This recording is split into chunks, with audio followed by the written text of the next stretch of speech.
And yeah, welcome once more. Sorry for the short delay, but also thank you for your active discussion. So today we are talking about module 2. Actually, the topic today, or the unit 2 of this lecture series, or the block seminar on water resources systems. So today we are looking more into the water resources system assessment. As I introduced yesterday, we go from the assessment then to the management. That will be tomorrow. And on the fourth day, we look more into data information and modeling. Also, yeah, that is perhaps related a lot to your research. So whenever you have a specific question coming from your research, also please make sure to share that with us.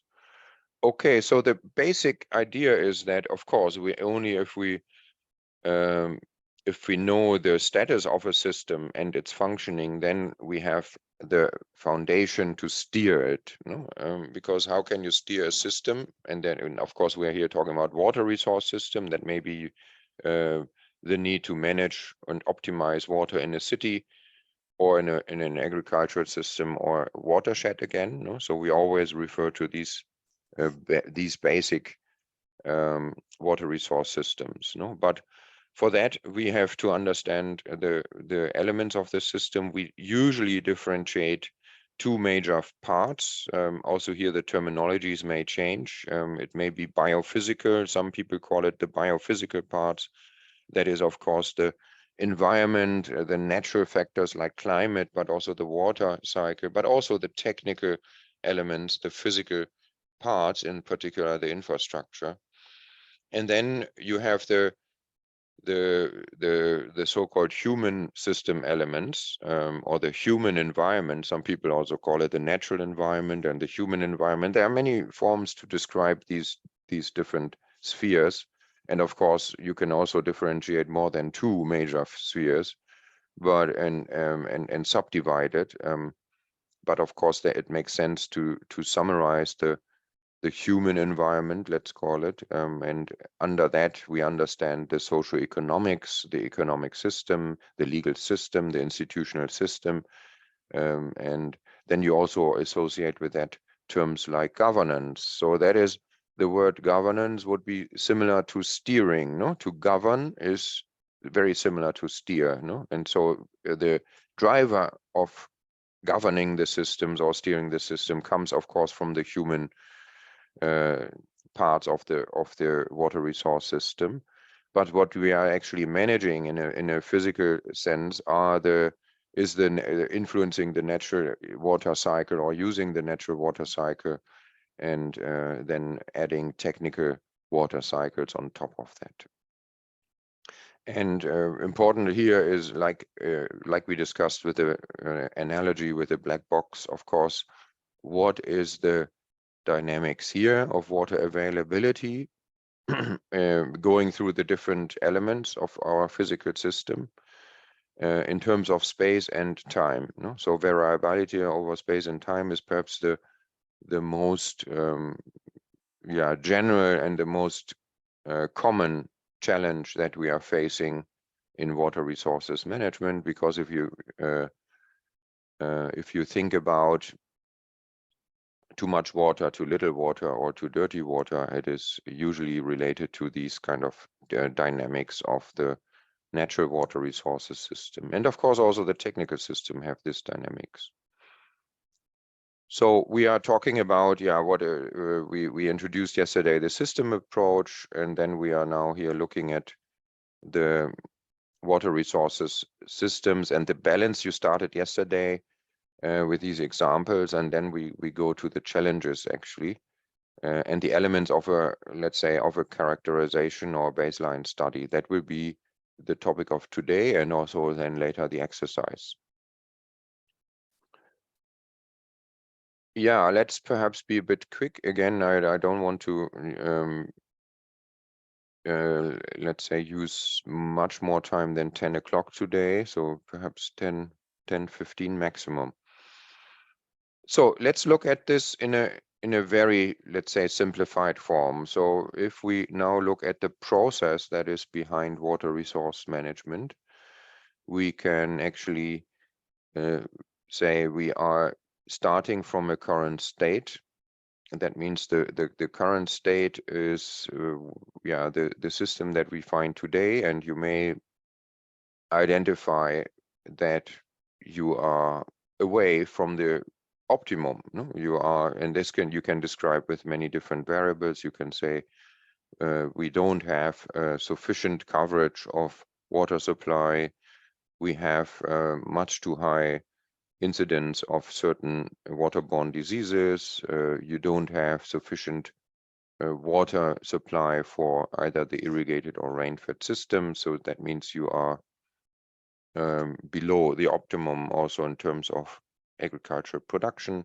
You may look at the supply security of different industrial sectors, and you may also look at the state of the environment. So if we say state, it is now at a first look, whatever is our mandate.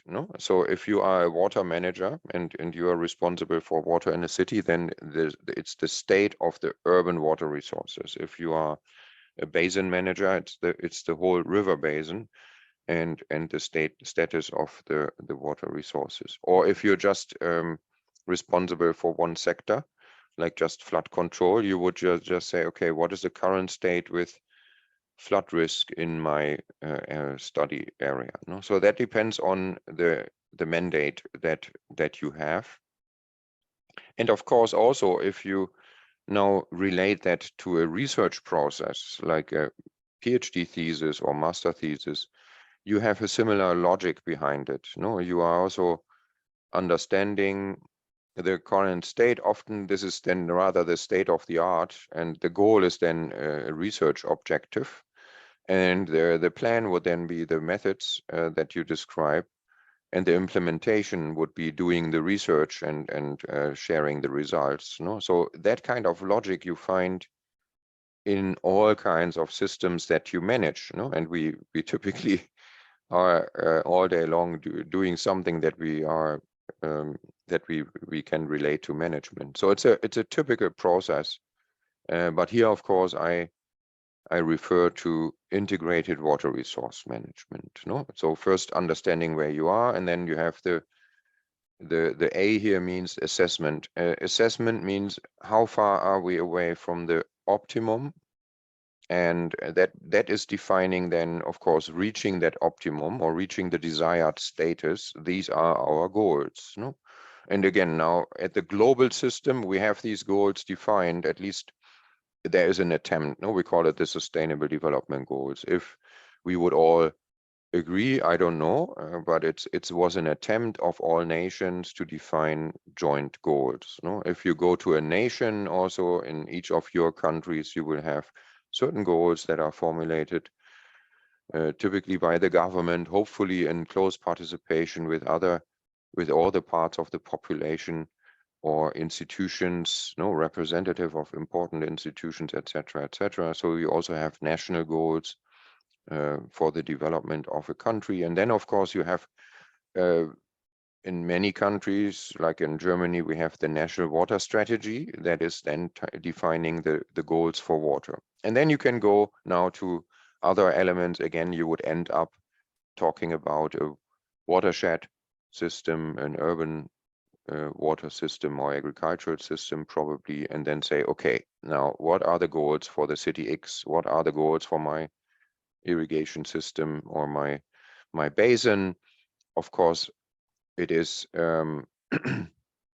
then we would really need to understand which system are you actually talking about, in order to define it. But probably you have these kind of goals. Here in Europe, we have a common framework for managing water. We call it the Water Framework Directive.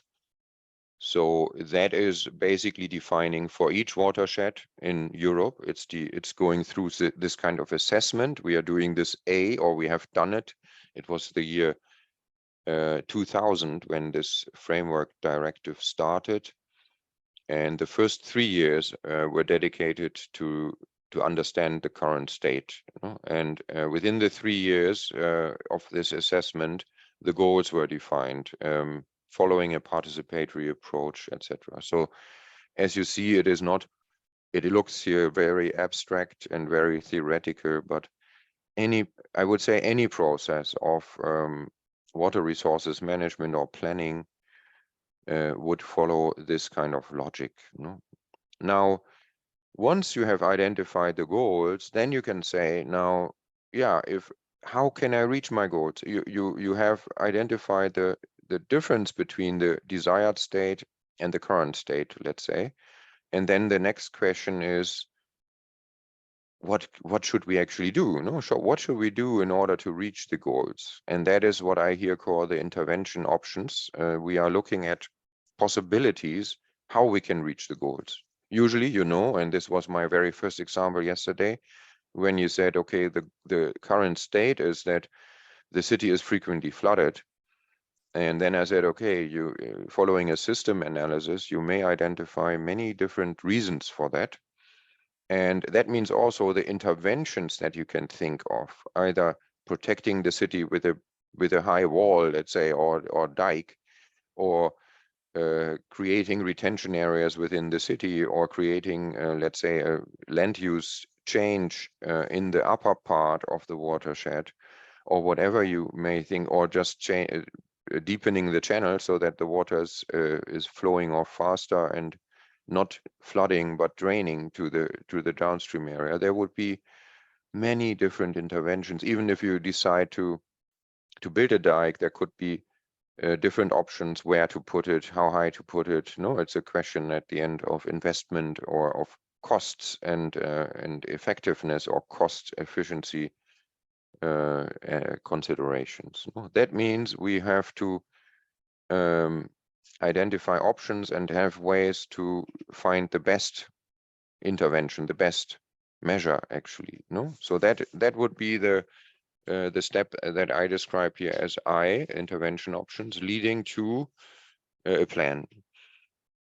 And that would be then the let's say the result of that step. And of course, having a plan is nice, but we all know there are many plans, they just survive in the drawers. They are not implemented at all. So of course we have to then take the most important step. That means somehow really entering the what I call here the development, the real world development, in order to implement the plan. And after I implement it, then I have the infrastructure ready, and then I should do monitoring, of course, in order to have information on the then new status of my system. And this monitoring can be, again, in the physical components. It can be about the user satisfaction or the citizen perception.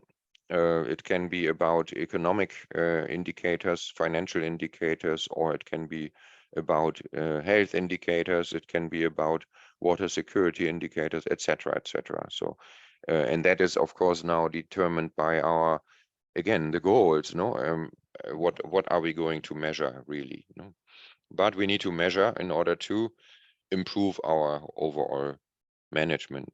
So that is why here the monitoring is so important. The monitoring is not necessarily starting after implementation, but it should be a continuous effort in order to increase our system understanding. This is why I placed in the middle that for all of these steps that I show here in water resource management, we need to have a very high level or an improved level of system understanding. So, but of course, understanding what is important. So we have to differentiate between the elements that we find relevant and important. And for these, we are generating better information in order to understand how the system is behaving, and then we can steer it in a better way. And then, of course, also methods. We need methods, we need tools for each step. So how do we do an assessment? What are the tools for that? What is the data for that? How do we compare different, if we have 5 different intervention options, how do we compare them? No, so that would be a way of multi-criteria decision making at the end in order to say this is the best solution. And then we would, once we have identified the best solution, we need a plan how we really implement it and then implement it. And for each step, we need methods and tools. So it's a very simple thing, and you can apply that to any level. You can, if you have your own, let's say, agricultural system, if you are a farmer, you can apply it. If you are talking about a small village and the water resources situation or the flood management, or a big city or a whole watershed, it's always the same approach, no? And it's independent of scale. It's all, and of course also independent of the water sector. You will find the same logic for any kind of optimization and ultimately planning and implementation system. Yeah, so as I said, we have a watershed or city. Here's a city in the middle, so you can decide yourself what system that is. But as I said, the real the biggest challenge is always that the relevant variables, water quantity as much as water quality, are changing over time. Obviously, you have a rainfall event, you have a rainy season, you have a response of the system to these rainfall events, and then it's running down slowly, it's infiltrating slowly, it's showing up in sources after days, weeks, months, or years. It is stored in groundwater for a long time, and then we add the technical system on top of that, having another temporal dynamic. On the other hand, we have a dynamic over space. That means in certain areas, perhaps in the mountains, you have much more water availability than in the areas where you actually need it. So differentiation over space is also important. And that means it is a dynamic over time and space. And time, it's not only a systematic change over time, that means a typical seasonality, but there's also variability. That means not every rainy season is the same. It can be more or less. And on top of that, we also have change. That means the natural variability is up and down, but the change is a trend that we observe in certain parameters. Of course, you have the famous climate change as a trend, so that is changing water availability at average. It can also change the variability of my system, but then you also have other changes, like growing population leads to a continuous trend of increasing demands, at least if the per capita consumption stays the same. Sometimes even economic development, creating different lifestyles, leading to higher demand, so that even without demographic changes, just the economic change is causing certain trends in the way, the amount of water we use, but also in pollution levels, for example. Yeah, that means now how can we classify, or how can we describe the state? Here are the typical elements that we look at. We have the natural system element, the climate, topography. The geology is important for, not only the hydrogeology, but it can also relate to the quality of water, bad or good water quality that I find in a certain region. Of course, the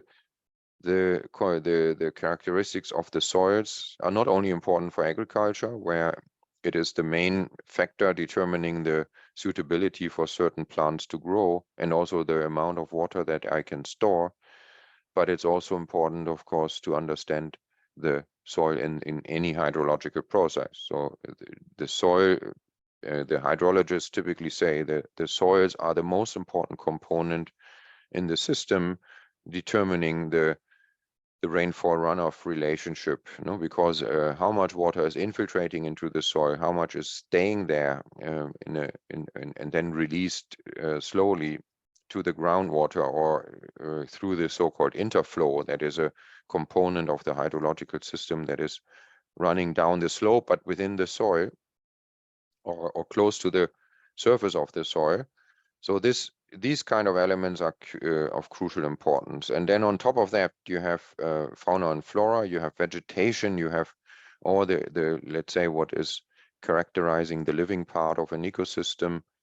That is, of course, also very important for our system understanding. And then you have the different components of the water cycle that we need to quantify. How much rain falls on my region? What is the infiltration part of it, evapotranspiration and runoff, as the most important components of hydrology.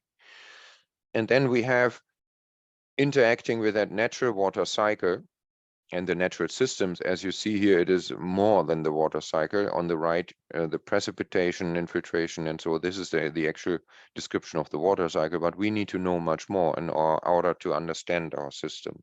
On top of that, we have the socio-economic system elements. That is, how are we actually using natural resources in farming and forestry? We are interacting significantly with the natural status. In Germany, for example, half of the whole surface of Germany is agriculture. Around 1/3 of the whole surface is forestry. So that means, yeah, how much is it? 80% of our area is used intensively by either agriculture or forestry. It's not these are not natural systems. The rest is cities, and the very small part are natural forests and or natural meadows, etc. And that may be different or similar in your countries, but usually we have a very high, let's say, impact of human behavior on our systems. And then you have the industrial areas, you have commercial areas that are, of course, very important also to understand the relevance, as they influence the water cycle. That means the water availability, but they are also water consumers. The same is true for farming and forestry, of course. Then we are looking at the urban systems and where are they located? How are they growing? How many inhabitants are there? What is the per capita water use of them, and so on. And we are looking at different sectors of economy. Of course, the water itself is a sector, but then we are looking at other sectors that are very relevant for water. Last time we briefly talked about the need for the nexus view. That means not only looking at water, but water and its relation to other sectors. Yeah, and so of course also the social system components that are relevant for water need to be analyzed. And then we can differentiate the institutional system. So the institutional system is then, not what I find in terms of economy or society, but really the institutions that are, and that could be organizations, but also the laws and the rules of the game that are defined by the relevant government bodies. And I need to know, where are these, but also who are the players that are important here, and what kind of laws, strategies, or policies exist.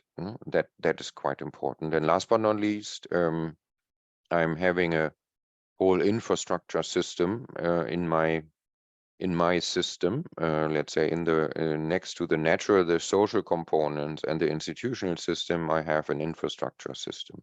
And if you later think about management, let's say you would need to optimize these different system components. All of them are important. The natural water systems are providing us with the basis of the water we have at hand, and they can help us, of course, and that are the famous nature-based solutions you have heard a lot about. I think providing or making use of the services that nature provides for our needs. And then the social system defines, of course, our needs, but also the existing different elements that influence water availability as much as demand. And then the institutional system and the infrastructure system as perhaps the key elements how we are steering the water use in the future, by having effective institutions and of course also effective infrastructure in place. You may here think about traffic, energy and communication, but this is of course less relevant for the water management. For water infrastructure, we talk about dams, dikes, reservoirs, channels, as you can see here. And next to that, and this is again the system view, we would also say, okay, what is important for my system? Now, if I have a system now, and it could be a nation, it could be a basin, it could be a city, but whatever my system boundaries are, I will find that there is a surrounding of that. And then I may look at water transfer. If it is a basin, then we call it inter-basin water transfer. We have external effectors like the changing climate, so that is changing perhaps the precipitation or the evapotranspiration component. We may have pollution coming in to our system from outside. We may have demographics and migration that are important for us to know, and so on. So these are the external effects that are changing my system, and with that the variability of space and of time.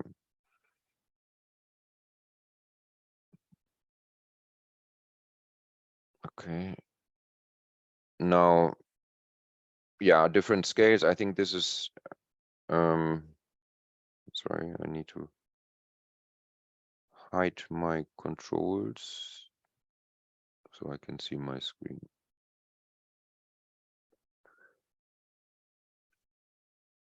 Yeah, more usually, and this is now again a question of of data availability, and of course the system you should manage or you study in your research.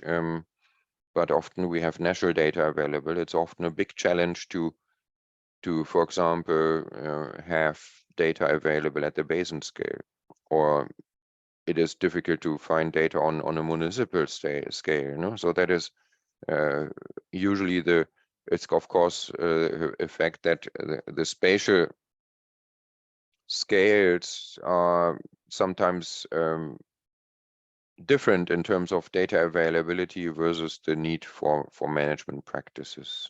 And there are actually very few projects which are really managed at the national scale, but this would be the most likely level where you get information.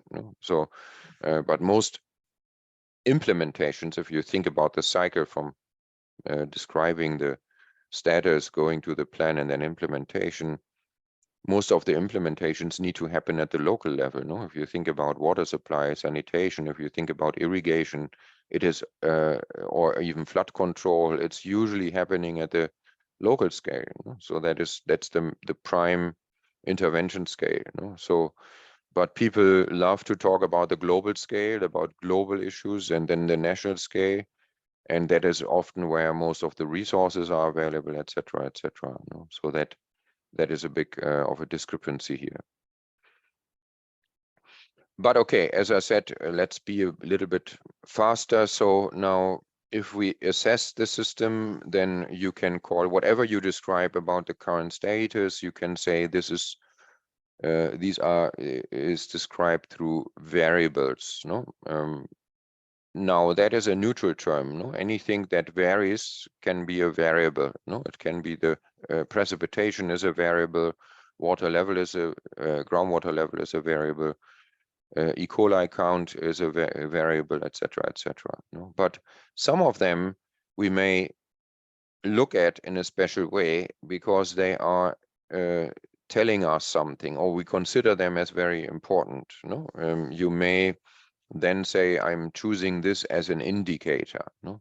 For example, E. coli is such an indicator. An indicator, there are many variables that are important for waterborne diseases. All the viruses, all the bacteria that could cause a disease are relevant for that. Yet we are taking a bacteria that is Escherichia coli, which is basically not dangerous for us. No, it is just because it is we all have millions and billions of E. coli in our bodies at any moment. But of course, it's an indicator. We have chosen this variable as an indicator for potential threat of a disease, no, or no, of water being contagious, let's say, you know. So another indicator could be the water level in a river, no. So we are actually interested in the water availability and the water volume at many places in the river, but we choose one specific point and look at this and take the water level instead of the water volume, because the water level we can measure and we can observe it, and we say, okay, this particular point we are considering as an indicator. So that is another term, and if I do an assessment that you often find, no, what are the indicators? These are variables that we have chosen of being very relevant for our management context. And of course, according to the system you work in, according to the scales you work with, that may be different, no? Or and it should be relevant in that sense that it's relevant for your system and for your specific task.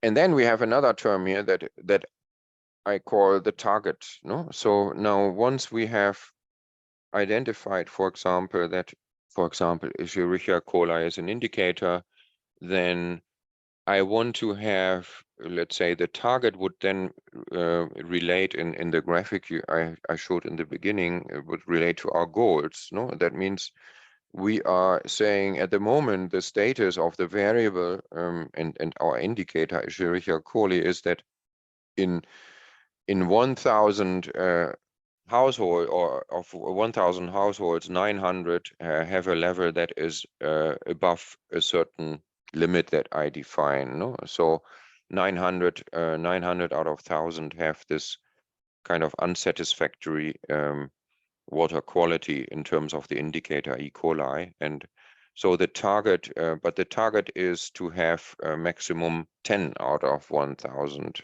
to have this limit, or 0, no? So and then that means we are basically taking certain indicators and defining a kind of a management goal, no? And only if we have that, then once we have done it, then we can start thinking, how can we reach that? What can we do in order to reach it, no?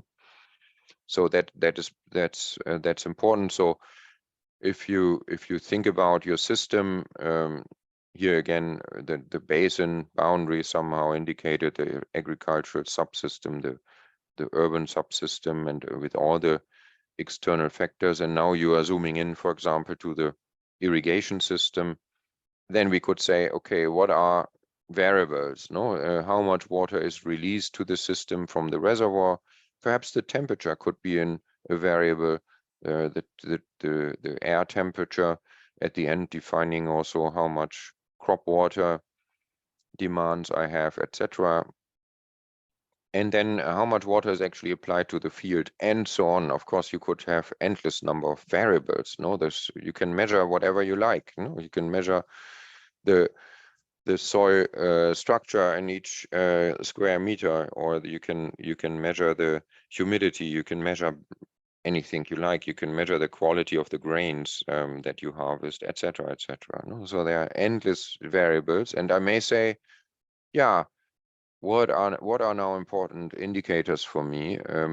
An indicator is how much water is actually left in the reservoir, no? What is the available storage?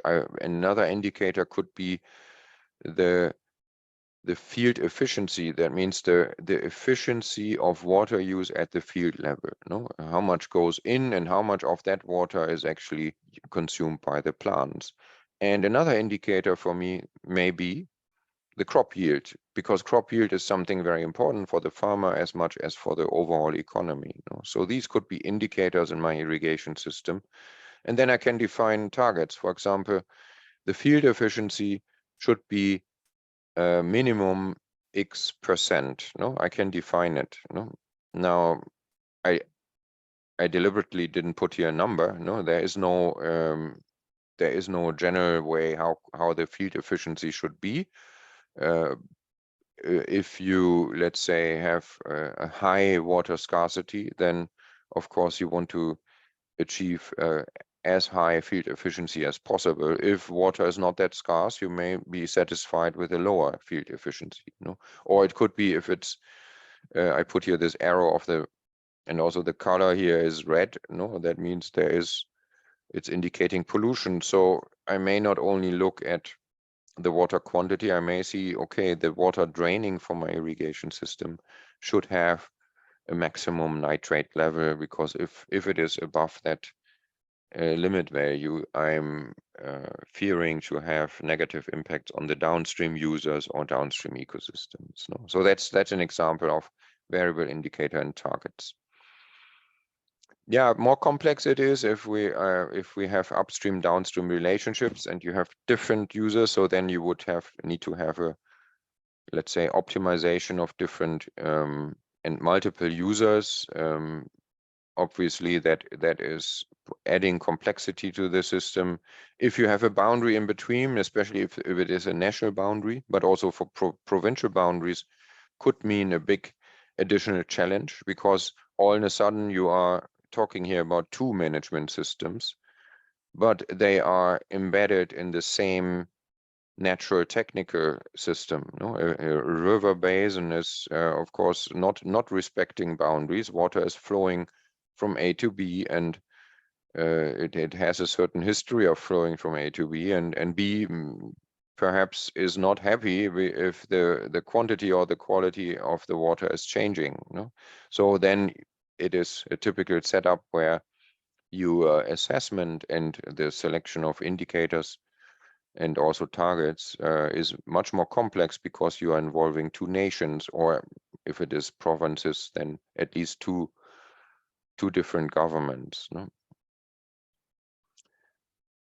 Yeah, okay. So now, as I said, if it comes to the question of the legal framework, you may look into so many different regulations and laws or policies related to the protection of sources, certain standards that exist for treatment, either in this case it's water supply treatment or drinking water treatment, and then of course indicators that are standard values for the desired water quality that you deliver to the citizens, etc. So some of the, let's say, principles of management or the goals are determined by laws already, but also some ways to measure it, or let's say environmental impact assessment, or what to look at if I implement a new project, or strategic environmental assessment if I look at the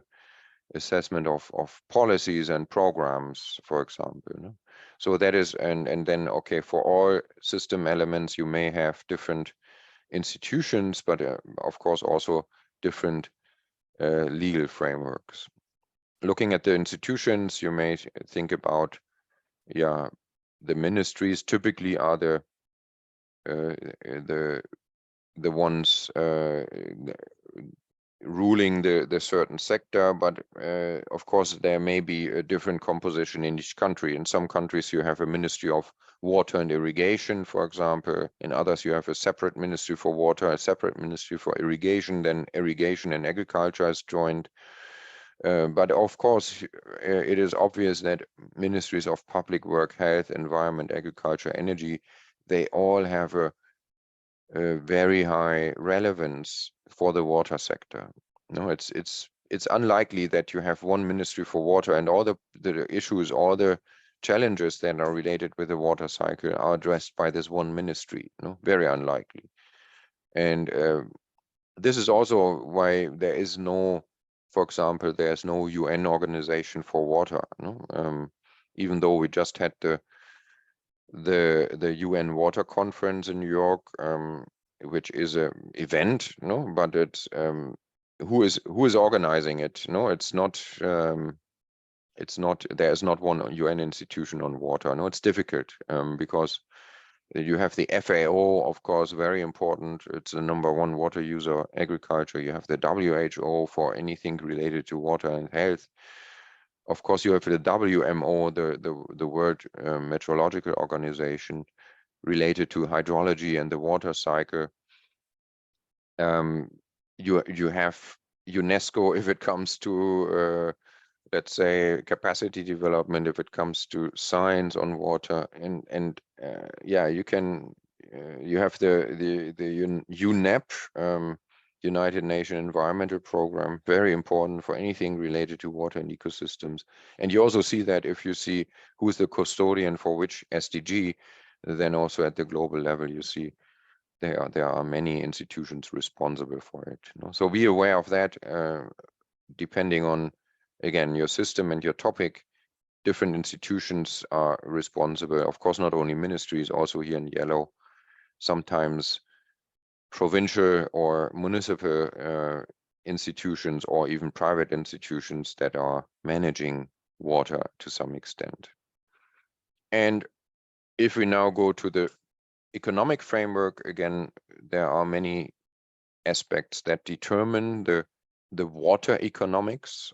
So these are the cost for certain processes related to water, but also at the end, rules that are coming from the legal framework and that are determining the if they are following, like here, the polluter pays principle, then there is of course something that we need to factor in as a water manager for a municipality or for an industry. I have to account for the pollution charges, and so on and so on. And the overall market is determined, of course, then the economic assessment. Yeah, okay, the group work we are not doing now, I think that is due to time constraints, but you can have a look at it. I also have here another example of a water balance. So again, this is a simplified view.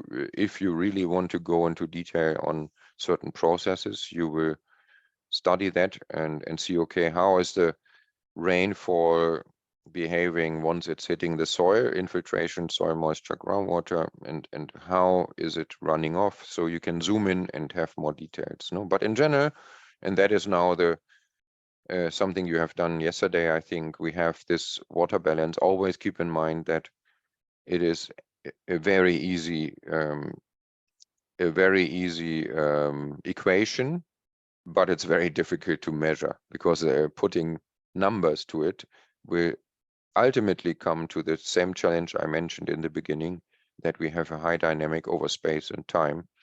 And with that, we have a demand for refined information over space and time of water, be it precipitation, be it runoff, be it evapotranspiration, or the delta S is here, the storage. And that is perhaps the most important component. You have a natural storage, you can have artificial storage in the system, but the storage determines how much water is available when I really need it.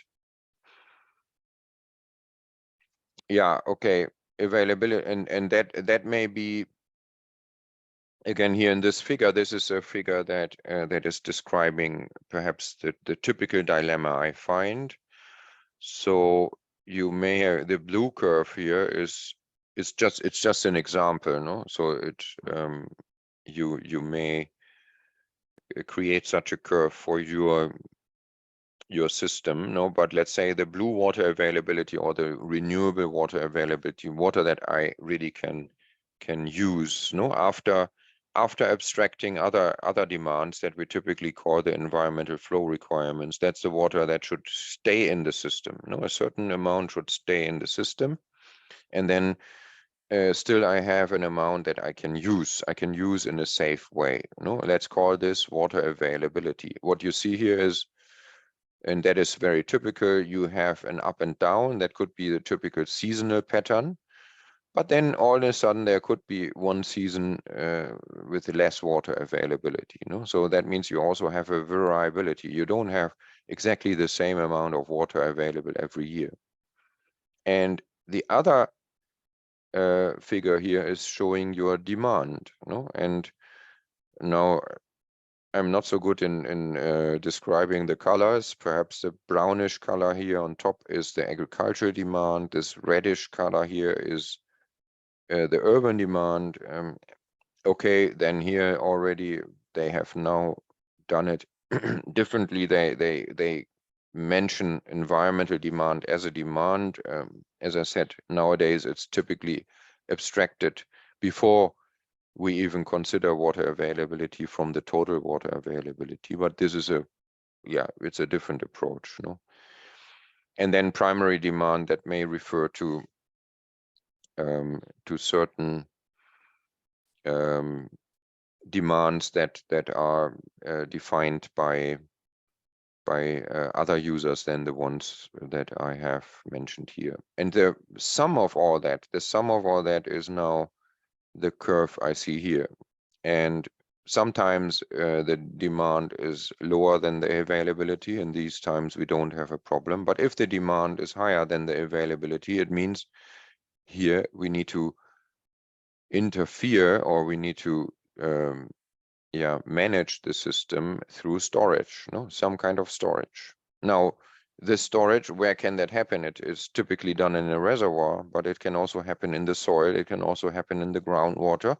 So there are, or in the natural lakes and wetlands, no? So there are different forms of storing water, and but in any case, we need to store it. Otherwise, I cannot satisfy the demand in a certain time of my system living, no?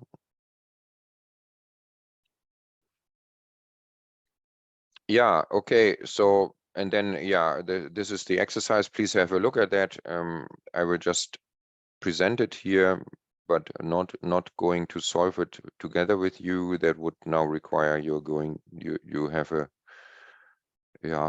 first 10 minutes time to do the exercise, and we would discuss it, but I'm just here presenting it. So it's a very simple exercise. For some of you, it will be extremely easy, or you don't even start doing it because it's too simple. For others, it may say, okay, let me do it because I want to work with some numbers. Of course, these are now just any numbers, but of course you can calculate with that. So the idea here is that you have a watershed, catchment or basin, of 2,500 square kilometers. So that is also, you can look at, if you work in a basin, how big is your basin, no? Then you have an average annual precipitation of 550 millimeters, no? So that's the amount of water entering your system. So now just the first question is just to calculate how much water is that, no? In terms of millions of cubic meters, no? Sometimes we use MCM. I usually say, let's, if we can, and usually you can, let's use the metric system, no? You have the international system, which is a metric system, and it has some SI units, no? I usually, in our master program, I always give a lecture on scientific, or many lectures on scientific work. One lecture is just on units, and especially people who are trained more from the Anglo-American system, they tend to use perhaps acre foot per second, or miles and so on, no? So please avoid that. It's not according to the international standards and the scientific principles, no? And so that means now calculating the volume. Then we now look at a runoff coefficient. That is, what is the share of water running off? No, it's this is a very empirical based information. But it's, if you have it available, that is a very good indicator, at least a rough estimate for the runoff that is created. Now, thinking of 0.3 means that 30% of that volume is converted to runoff, calculated, and describe it in cubic meters per second. So that means now you have the annual volume available, so you have to divide it by the seconds of the year. And then let's say if we know that of the total precipitation reaching my surface, let's say 30% is running off, and then I say 15% is infiltrating into the ground and forming groundwater. So then the rest is obviously evapotranspirating. And how is that now converting it back to millimeters per year? Yeah, do it, and then you can compare it with the other one. And here's just an excursion on runoff coefficient. So if you let's say want to have a rough estimate, you can get the precipitation of the region where you are. The precipitation is available easily. You have many global data sets. Yeah, I can, again, we have, due to the short block course here, no, we cannot deliver that, but you can also ask Bilal to share the toolbox we have, where we have at least 20 different global data products for precipitation. No? So that's easy. And then, but for the runoff coefficient, I found this one. So here you can see that it's quite different. In some regions, it's close to zero. That means most of the rain stays on the land and not running off at all. And in other regions, over 90% of the total precipitation is actually converted to runoff. No? That is a global map of runoff coefficients. Yeah, to end, once more, the idea also here now, looking at global maps of water availability, and then also variability. So here in a study presented by Hageboom et al. 2020, in the annotations also you have the original literature. We see here a map of river basins and the total blue water availability. And that means, yeah, basically the millimeters per year. No, that means the runoff basically that is created for yeah, for a certain basin. No, not surprising, the basins in the tropics are dark blue. That means more than 400, perhaps sometimes 500, perhaps even 1,000 millimeters of rainfall are available. Very high numbers. No, but the dark blue are just a very few basins, no, or hydrological systems. Most of the rest of the world is light blue or close to white. That means perhaps less than 100 millimeters of rainfall created. No, in the previous example, you have the numbers of precipitation and how you calculate that. So if you have the precipitation, if you have the runoff coefficient, you can calculate it yourself. Perhaps you come to slightly different results than this study, but it should be in a similar range. No, and as I said, in all the basins, you should consider also the environmental flow requirement. So how much of the blue water, yeah, the blue water resources are demanded by nature, no, or by base flow, no, that should remain in the nature. And then we look at this other figure here, which I find quite interesting, and it is yeah, not so easy that it's just determined by the climate zone that a certain basin is located in, but also on other basin characteristics that are determining the coefficient of variability. That is now an expression of how variable is my system. That means in the beginning, I said we are talking about variability over space and time. Now, space here, it's aggregated for each basin. So this is a global map.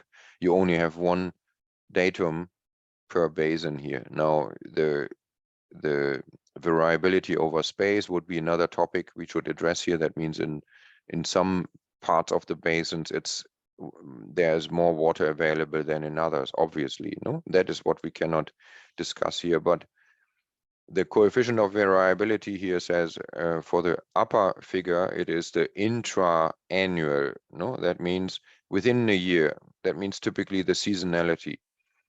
And now you can look at wherever you are working in your research, probably somewhere here in the southern part of Africa, it is quite the variability, the seasonal variability, the change from dry season to wet season is quite pronounced. No, it is red, and that means it's probably higher than 0.75. No, that is the coefficient. If you want to look into the term, what it means, the coefficient of variance, actually. Here they say variability, but more common is the coefficient of variance is basically the standard deviation divided by the mean. So it is that makes it comparable, no? Because if you just look at the standard deviation, that is, let's say, an absolute value that depends on the total range of my data. In a wetter region, the standard deviation is always bigger than in drier regions, no? Or usually. But the coefficient of variance is telling us the better the story. And here also the same is true for interannual variability. That means the coefficient of variance for comparing one year with another. So here again, you have parts of the world that have a high variability. That means the likelihood that a year is very dry or very wet is higher in the red areas. No, that means the fluctuation is higher. It's also shown here. If you look, for example, the region where I'm from, the Rhine season, there is a seasonal fluctuation of water availability, but it's not. It's perhaps, yeah, in the order of magnitude of 50%. No, so the flow in August compared to March or December. No, and also this is the intra-annual variability, and also the inter-annual variability here from 1970 to 2005. You see, the change is not so drastic, whereas in the Tigris and Euphrates basin, you have a high seasonality, but also a very high inter-annual variability of the flows. No, that is just as the nature is. No, that is not there's not considering the human consumption or the change of the system due to human abstraction. Yeah, we could look at groundwater resources as well. As I said today, the time is already very advanced. So let me perhaps skip it here. I think you have done the examples of describing certain systems like the basin system, and going from a more realistic description to a more abstract input-output relation, the urban system and the agricultural system. And after that, we can identify perhaps for each system the typical problems and challenges. So typically it is, as I said, not only the variability, but even the extremes that are causing big problems. Of course, it is pollution. That's too much water, too little water. In the extreme sense, of course, there's also too much, too little water, even at the average. So we have contamination, pollution, too dirty water. And if you go more to the origins of it, I have shown you just some slides about the uneven distribution of water. But there could also be, of course, if you look now at the different elements that are introduced, there could be also an issue with social systems, availability of monitoring data or data about the system. It could be a problem with the infrastructure that should assure a certain level of water supply or of water security. And inefficient use would be also a typical one. And now, going back to the previous introduction to the water resources assessment. So we typically say at the beginning we are doing the baseline. The baseline should cover a wide range of indicators and descriptors. I have introduced some of them, and you will now in the exercise have a closer look at what are the elements I'm looking at in such a assessment. Then you can calculate the water balance you have done yesterday in an exercise. You can do it for your own study region. Then after that, after the discrepancy between supply and demand, but also the quality of the supply versus the demanded quality, you can identify the key challenges in your region. You can look at conflicts. No, so if there are challenges, often they lead to conflicts. Conflicts over water are to be avoided.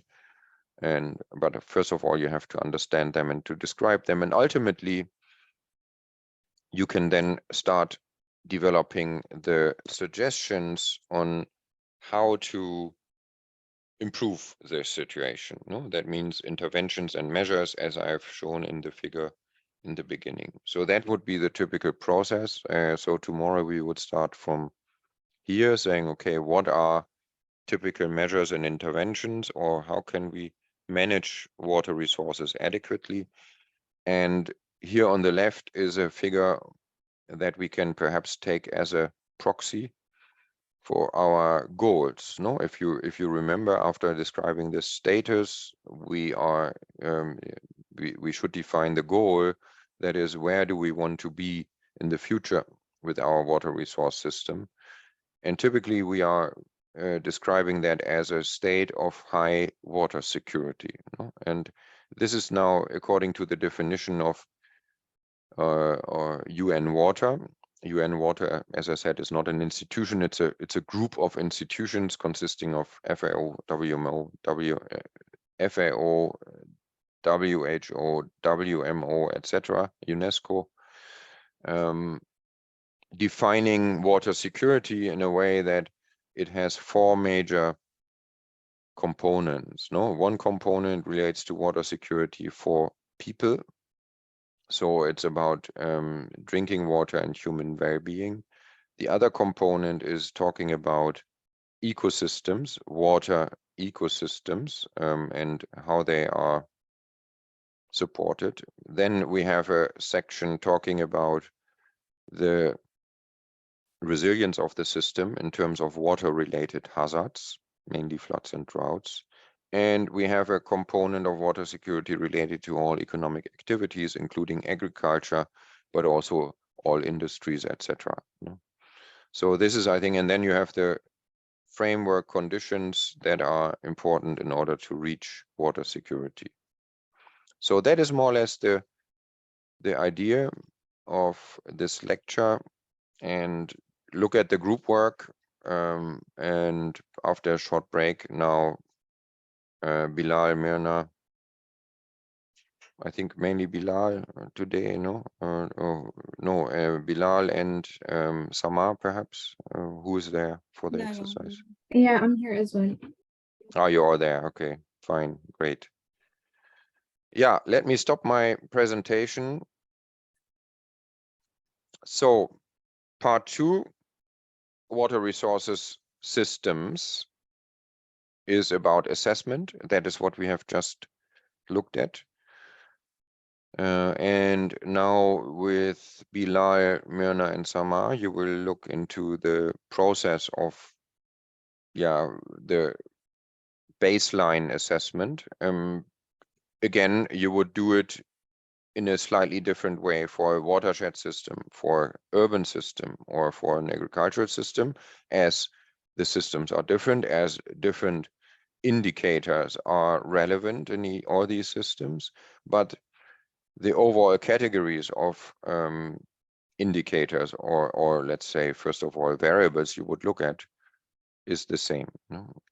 And we have just done it. We have a project in Southeast Asia where we are supporting 3 small and medium cities in doing, let's say, this kind of assessment, and then deriving adequate interventions for urban water management. And we have just done this process of urban water resources, the baseline assessment, in 3 cities in Southeast Asia. So if you're interested, I can send you an example. Okay, I took more time again. I'm a little bit better than yesterday, but not stopping at the desired time. So tomorrow I will try to be even faster, and then not taking too much time from your exercises, because I know it's quite some effort to listen all the time, especially if it is Zoom. It is so difficult to maintain a high level of concentration, of attention. So thank you for your assist and yeah, for assisting this lecture. Thank you for your time. I will share the link of yesterday's lecture with, I think, Myrna, so you can put it on the mural board, the link of the recording, and I will also be available for any kind of question. There is a chat. Jimmy raised the hand. Yeah, Jimmy. Yes, morning, Prof. Thank you for the presentation. I would like to request for you to share the slides with us through Dr. Mawoko. The presentations for yesterday and even today. Okay. Mabuku, Yes. Dr. Mabuku? Yes, yes. Okay. Then she'll share to us through our emails. Yes, very good. Okay. Thank you. Thank you. Any question or comment?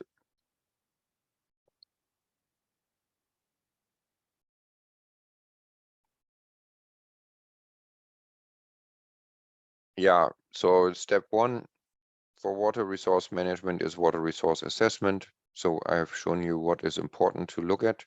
And now I would suggest to have a short break again. And then Bilal, Myrna, Samar, you take over, no? Or do you want to say something now, or what is a better way? I think sorry, Bilal. Yeah, I think it's good that we can take a break now, then we come back for the exercise. So again, is 5 minutes enough? Rennie, what do you think? I think 5 minutes will be good, just for colleagues to be able to grab some coffee and come back. Yeah, otherwise they'll burn out. Yeah. But thank you so much for the presentation. It's quite insightful.